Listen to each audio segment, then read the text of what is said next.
Today we will be looking at multiculturalism.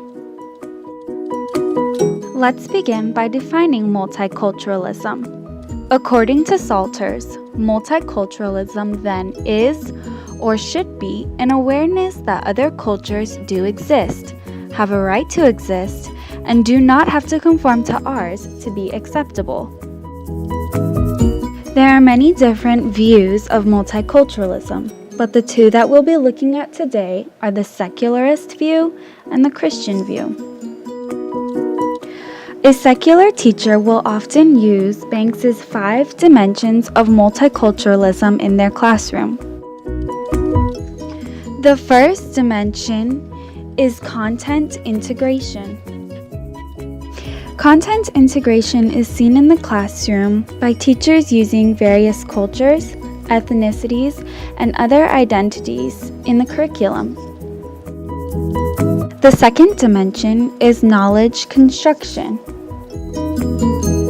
In an interview with NEA, Banks defines knowledge construction as teachers helping students to understand, investigate, and determine the implicit cultural assumptions and frames of reference and perspectives of the disciplines they're teaching. In other words, knowledge construction is where the teacher helps the student understand. Banks's third dimension is equity pedagogy.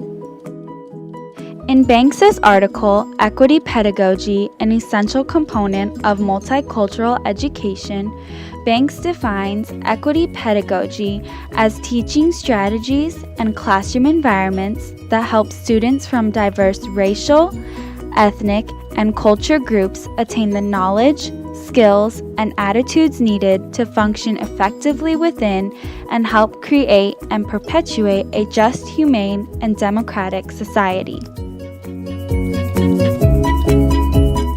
A teacher who uses equity pedagogy in their classroom will use a variety of learning techniques in order to allow each student to be academically successful. Banks's fourth dimension of multiculturalism is prejudice reduction.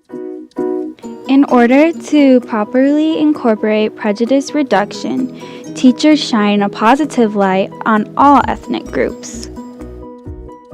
The fifth and final dimension is empowering school culture and social structure.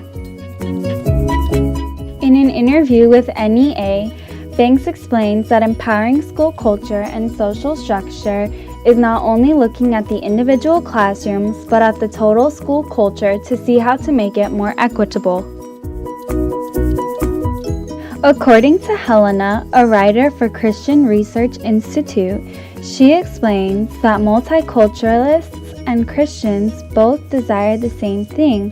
However, the prescription for change is what divides multiculturalists from Christians.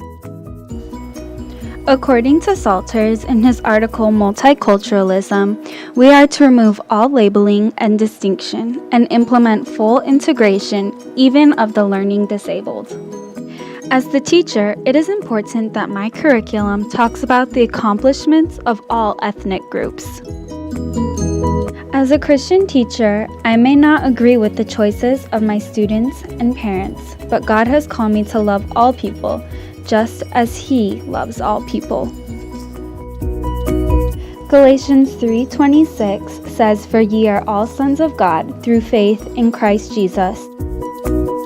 Galatians 3:28 goes on to say that there is neither Jew nor Greek, slave nor free, male nor female, for ye are all one in Christ Jesus. In God's eyes, we are all the same. No man is greater than another. It is important that we as teachers treat our students all the same. How will you lead your future classroom?